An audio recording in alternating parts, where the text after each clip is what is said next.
Bonjour à tous, merci d'assister à ce webinaire. Je vais commencer par me présenter. Donc, Vincent Croisil, je fais partie de l'équipe sécurité de l'Agence du numérique en santé. Et donc, j'interviens essentiellement sur tout ce qui touche à la PGSSIS. C'est la politique générale de sécurité des systèmes d'information en santé. Et donc c'est-à-dire que je travaille sur tout ce qui concerne les référentiels, mais aussi les guides de bonne pratique qui touchent à la sécurité des systèmes d'information pour l'ensemble de l'écosystème santé. Voilà, donc aujourd'hui, je vais vous parler je vais vous parler des référentiels d'identification électronique. Je vais juste vous rappeler en quelques mots les trois missions de l'Agence du numérique en santé, pour ceux qui la connaissent peu ou mal. Donc la première mission, c'est de créer les conditions du développement et de la régulation du numérique en santé. Sa deuxième mission, c'est de permettre aux professionnels et usagers de bénéficier de l'innovation et des mutations numériques. Et la troisième principale mission, c'est d'assister les pouvoirs publics dans la conduite de projets numériques d'intérêt national. Voilà, donc aujourd'hui, mon intervention elle va se découper en quatre parties. Alors, pour ceux qui ont assisté hier au webinaire qui concernait les référentiels d'identification électronique pour les acteurs de santé, personnes physiques, vous allez retrouver beaucoup de choses de ma présentation d'hier, puisqu'il y a quand même un tronc commun de concepts sur l'identification électronique que je vais représenter. Voilà, désolé pour ceux qui étaient là hier, le début sera un petit peu le même que lors de la présentation d'hier. Et ensuite, donc, tout d'abord une partie sur le contexte d'élaboration des référentiels pour expliquer un petit peu le pourquoi. Une partie sur l'évolution de la PGSSIS pour indiquer ce qui va changer en fait sur ce sujet dans la PGSSIS. Une partie sur les concepts de l'identification électronique. Donc là, voilà très rapidement les principales définitions pour bien comprendre de quoi on parle. Et enfin, une partie donc, qui là va traiter plus en détail des exigences qui sont celles qui sont indiquées pour les acteurs de santé en tant que personnes morales. Voilà, c'est aujourd'hui le thème de ce webinaire, c'est le volet personne morale, acteur de santé, personne morale des référentiels d'identification électronique. Donc tout d'abord, un petit mot sur le contexte d'élaboration de ces référentiels.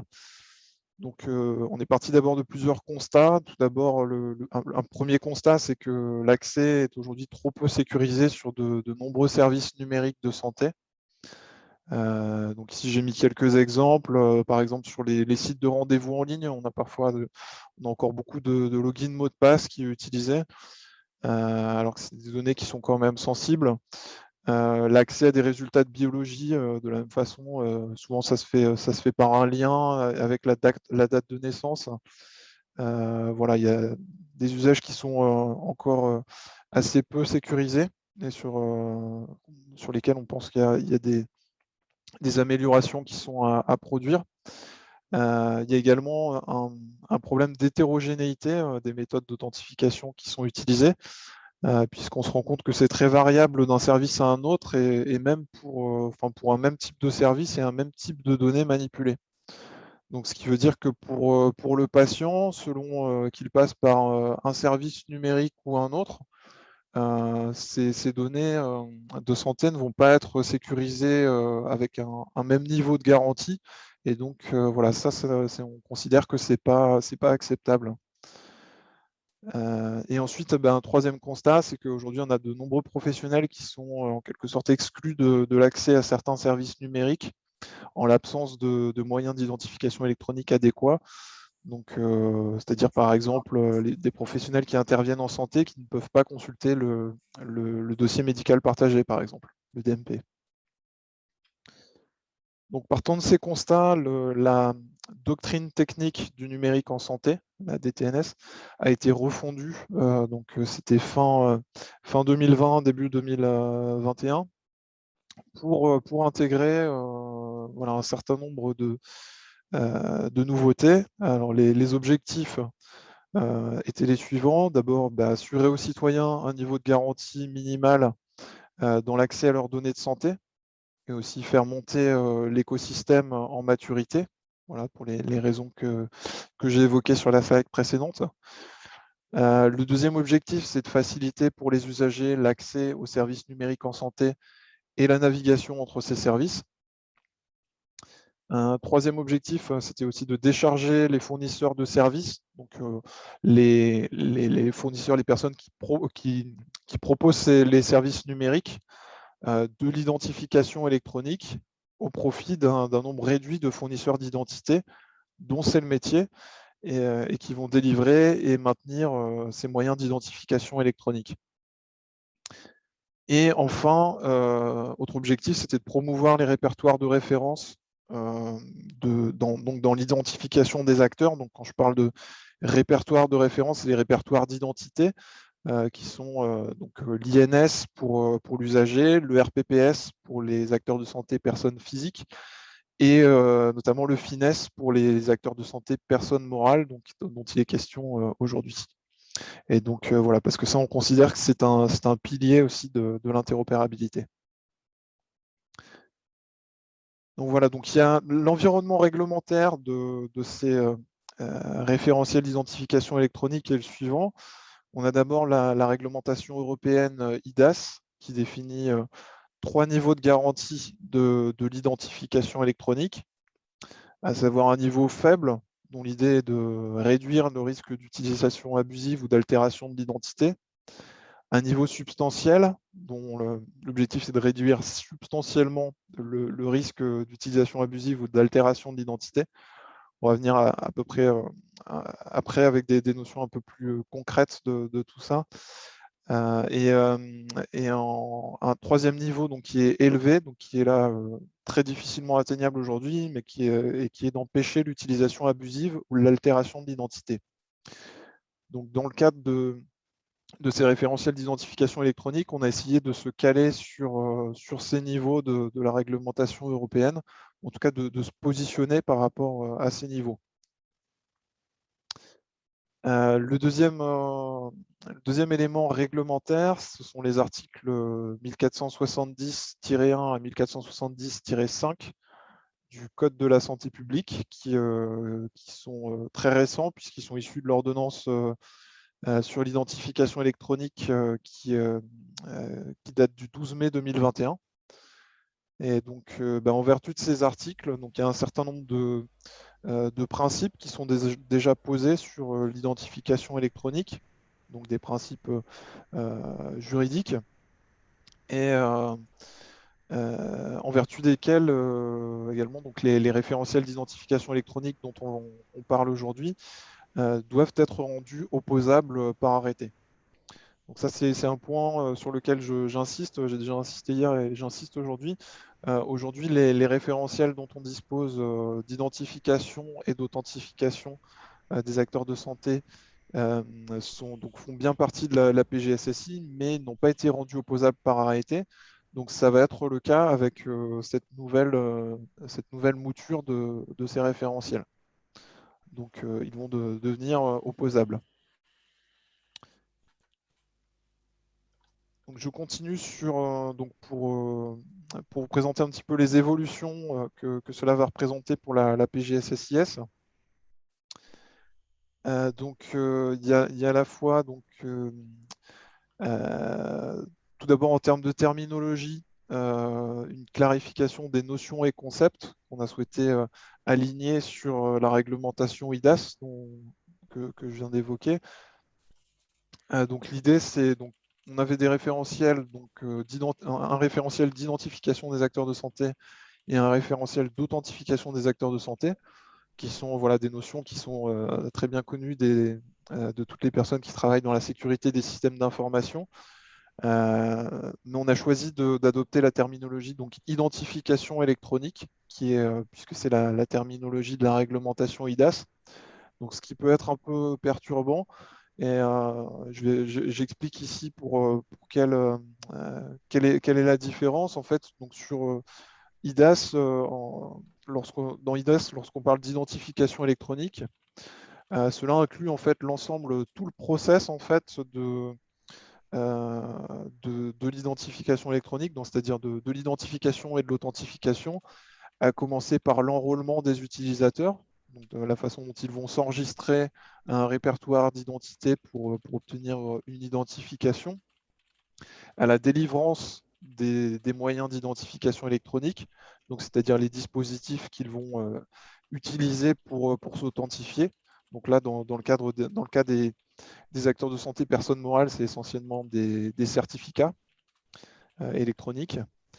Voilà, et donc il y a également tout ce qui concerne le renouvellement et le maintien de ces moyens d'identification électronique. Voilà, ça englobe vraiment toute la chaîne de l'identification et de l'authentification. Et donc, un exemple que je donne souvent, c'est que voilà, on peut considérer que la carte à puce, c'est un dispositif d'authentification qui donne de bonnes garanties concernant la sécurité. C'est notamment pour cette raison pour laquelle c'est utilisé de façon massive dans le secteur bancaire. Néanmoins, si pour distribuer des cartes à puce, vous passez par un enregistrement qui est réalisé de façon un peu anarchique et vous contrôlez mal l'identité des personnes auxquelles sont distribuées ces cartes à puce, eh bien, cette carte à puce, elle n'a plus aucune valeur, en fait, ou en tout cas, elle n'a pas les mêmes garanties de sécurité que l'on pourrait attendre de ce type de dispositif. Donc voilà, ça c'est pour bien expliquer que l'ensemble de la chaîne joue un rôle dans l'identification électronique.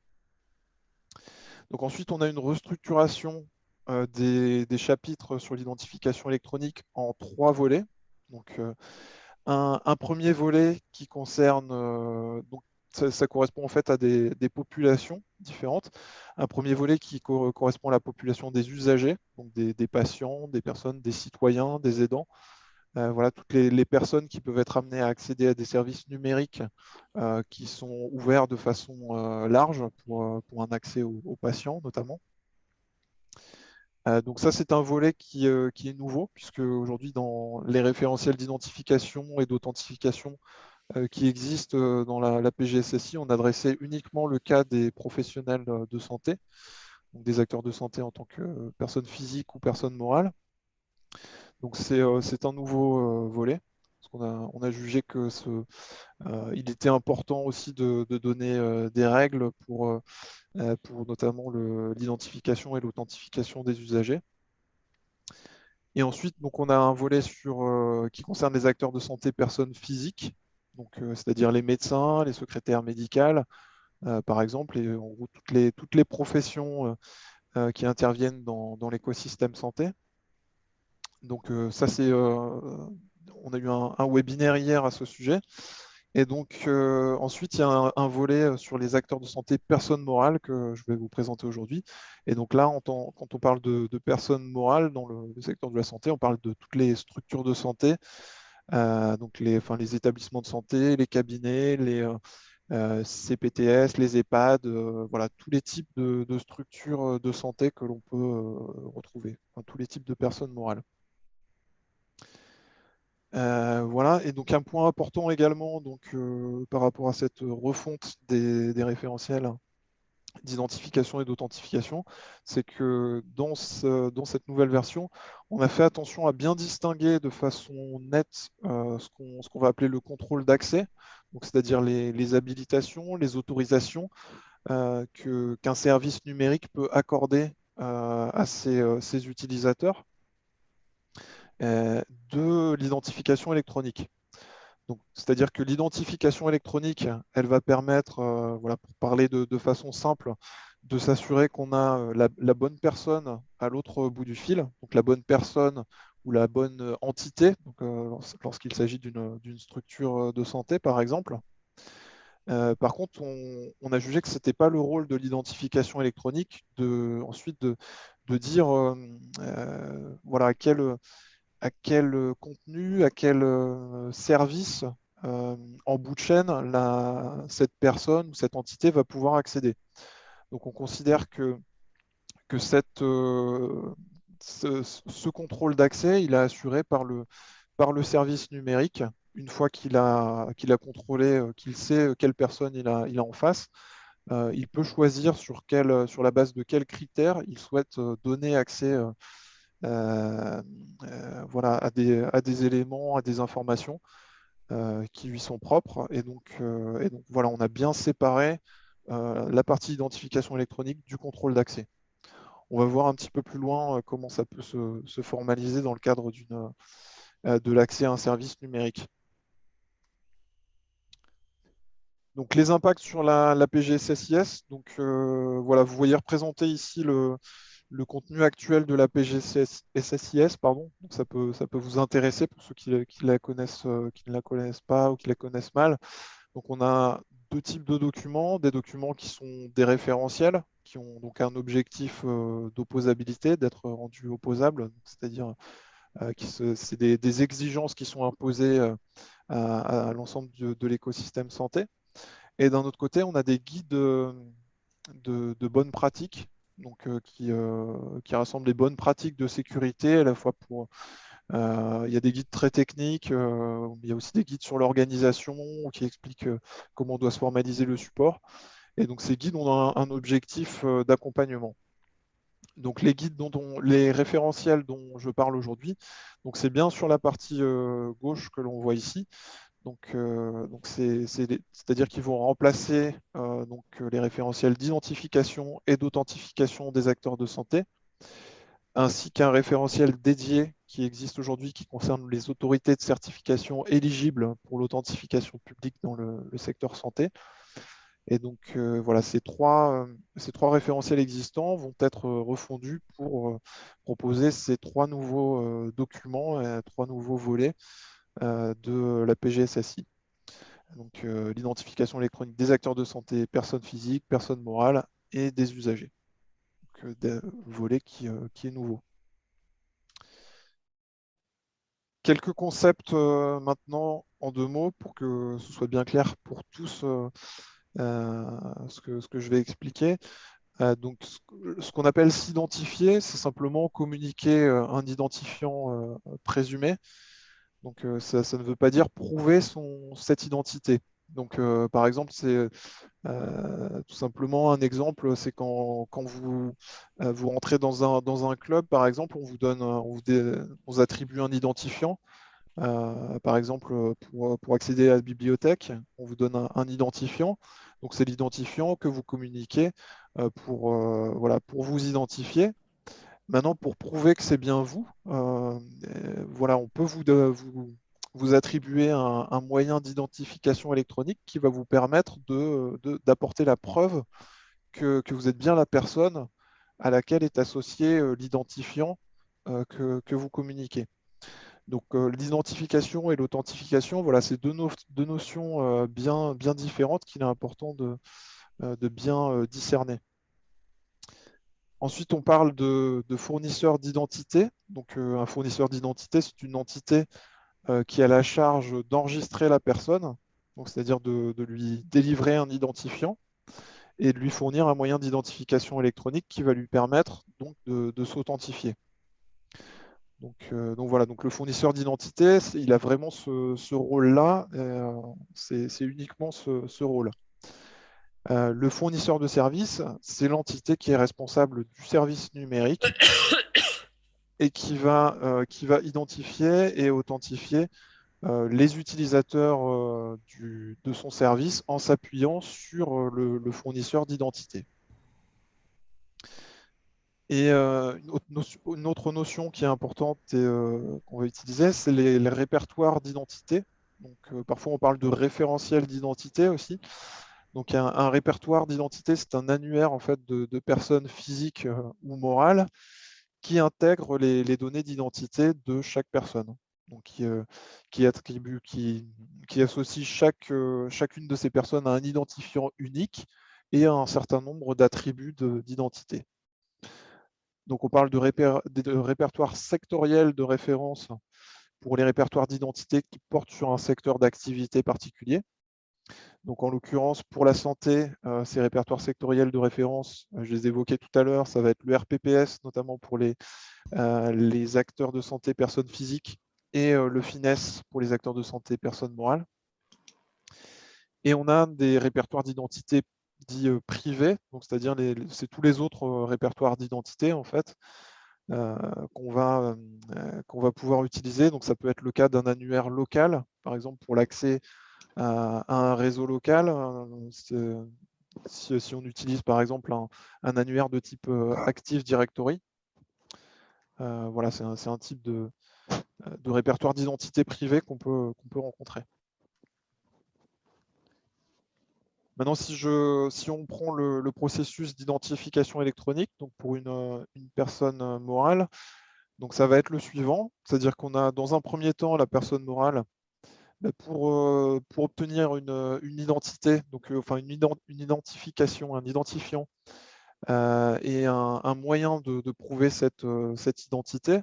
Elle va faire une requête auprès d'un fournisseur d'identité. Donc en l'occurrence, ça peut être l'IGC Santé pour obtenir un certificat de personne morale de l'IGC Santé qui va permettre de prouver son identité. Donc ça va être un certificat d'authentification dans ce cas-là, parce qu'il existe aussi des certificats qui permettent de faire du cachet électronique, par exemple, pour entre guillemets signer des documents pour une personne morale. Donc là, ça va être un certificat d'authentification. Donc il va y avoir une requête d'enregistrement. L'identité numérique, l'identité électronique de cette personne morale va être créée par le fournisseur d'identité. Donc c'est-à-dire, il va lui attribuer un identifiant et il va lui délivrer ensuite un certificat comme moyen d'identification électronique. Donc là, la personne morale qui dispose de ce moyen d'identification électronique, de ce certificat IGC Santé, elle va pouvoir accéder à des services numériques qui sont proposés par des fournisseurs de services. Donc voilà, ça peut être par exemple le DMP, pour parler d'un service numérique qui est très connu. Et donc, par exemple, la personne morale va pouvoir s'identifier électroniquement auprès du service numérique en tant que cette personne morale. Alors, le fournisseur de services, il va avoir la charge de contrôler la validité du certificat. Donc, il va contrôler que le certificat qui lui est proposé n'a pas été révoqué et est toujours valable. Et donc, s'il est valide, il va pouvoir lui donner accès au service numérique. Et donc là, dans ce cas-là, pour le contrôle d'accès, il va pouvoir, dans certains cas, recourir à des requêtes au répertoire sectoriel de référence.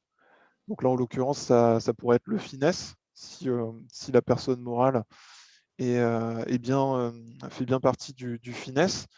Voilà, une fois cette personne morale authentifiée, le fournisseur de service, sur la base de l'identité de cette personne morale, va pouvoir obtenir des informations complémentaires auprès du FINES qui vont lui permettre par la suite d'effectuer le contrôle d'accès sur les informations qu'il peut mettre à la disposition de cette personne morale.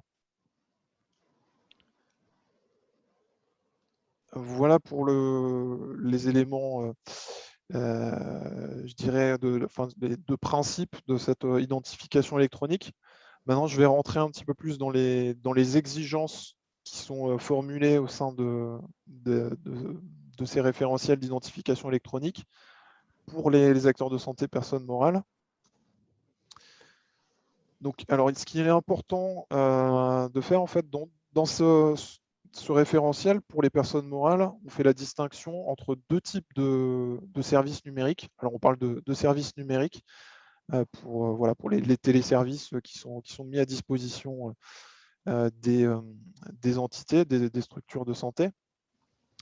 Alors, ces services numériques, ils peuvent être dits partagés, c'est-à-dire qu'un service Numérique partagé, c'est un service qui est défini comme dépassant le cadre d'une personne morale et qui peut être à dimension nationale ou territoriale. Donc, par exemple, ça peut être donc le dossier médical partagé, typiquement, est un service numérique partagé, puisqu'il voilà, il est accessible de façon nationale et par tous. Le téléservice INSI, par exemple, le plateforme de e-parcours, le dossier pharmaceutique, voilà, tout ça, c'est des exemples de services numériques partagés. Et il faut distinguer donc les services dits non partagés, qui sont les services qui ne rentrent pas donc, dans cette définition. Donc, au final, pour le cas des personnes morales, il y a très peu de cas d'usage parce que ça va être en fait des services qui vont correspondre à l'identification électronique d'une application ou d'un serveur qui va se connecter à un autre service numérique de santé en étant placé au sein de la même personne morale. Donc au final, il y a assez peu de cas d'usage et donc c'est essentiellement les services numériques qu'on va retrouver aujourd'hui et qui sont accessibles à des personnes morales sont essentiellement des services dits partagés. Et donc pour ces services partagés, voici les exigences qui vont s'appliquer. Alors tout d'abord sur les identifiants qui vont être utilisés pour identifier donc les personnes morales, les structures de santé. Ces identifiants donc, doivent être les identifiants nationaux de ces personnes morales en tant qu'acteurs de santé. Donc, c'est-à-dire que ça va être en priorité l'identifiant finesse, s'il est disponible, sachant qu'on autorise le finesse juridique ou géographique.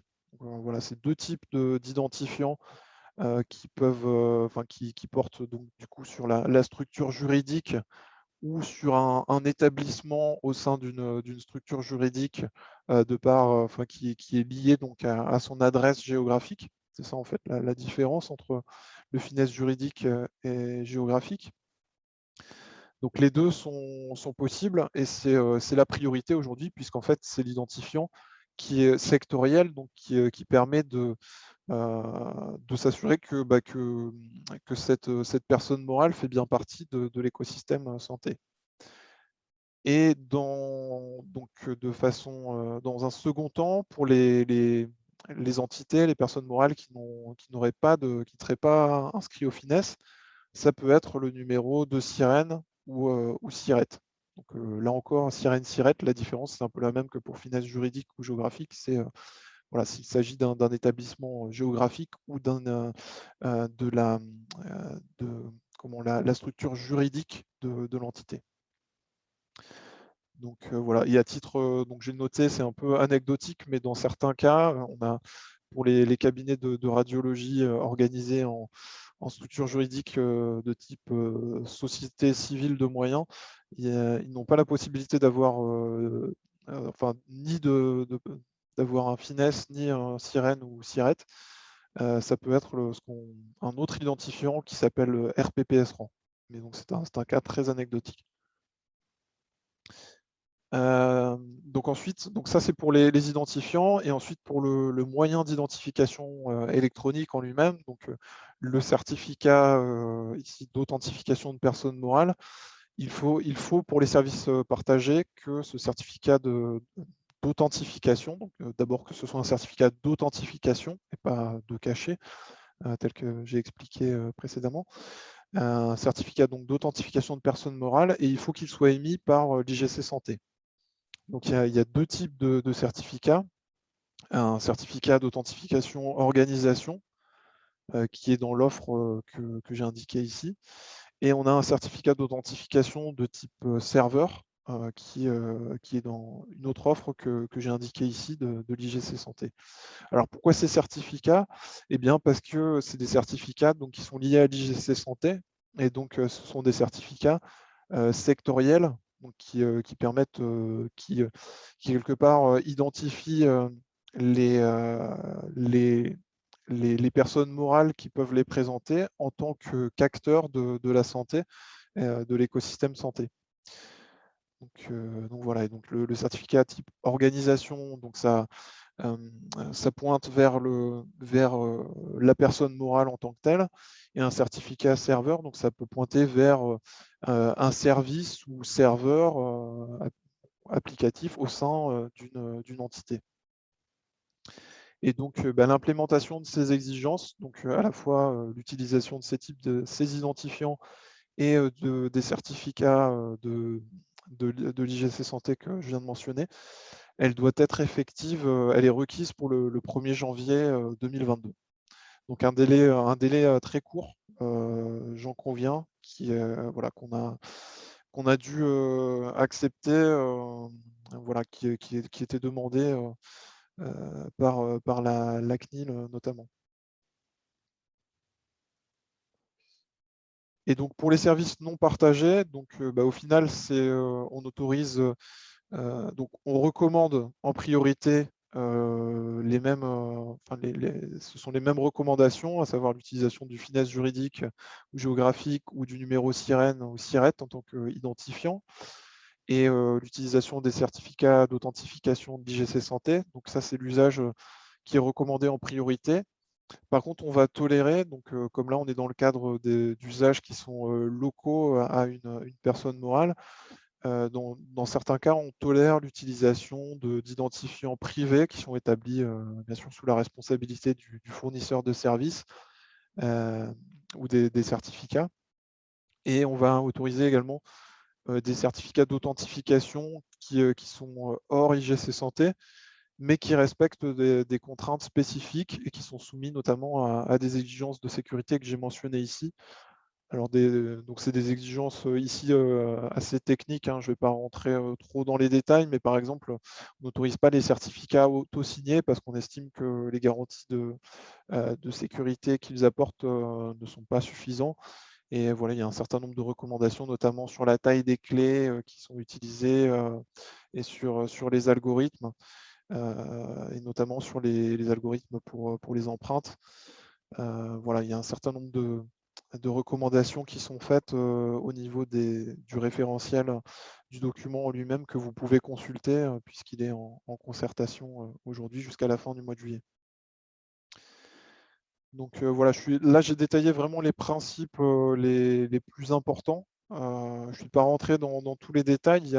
Les documents sont évidemment beaucoup plus détaillés. Je vous invite à les consulter, sachant que voilà, ils sont disponibles sur la plateforme participer.isanté.gouv.fr depuis le 4 juin et jusqu'à la fin du mois de juillet. Donc vous pouvez les consulter et proposer vos commentaires, vos remarques et voilà, toute information que vous jugeriez utile de mentionner sur cette plateforme. Et voilà, toutes vos remarques seront consultées et prises en compte, en tout cas étudiées lors de cette concertation.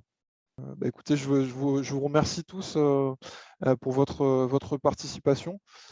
Si vous avez d'autres questions ou des commentaires, des remarques, des compléments à apporter, surtout n'hésitez pas à vous connecter sur la concertation publique et voilà, à télécharger les documents, les consulter et indiquer tous les commentaires que vous souhaitez faire. Moi, je suis très preneur de vos retours terrain. C'est très important pour nous d'avoir vos retours pour s'assurer qu'il n'y ait pas de soucis majeurs à l'application de ces référentiels. Voilà, je vous remercie.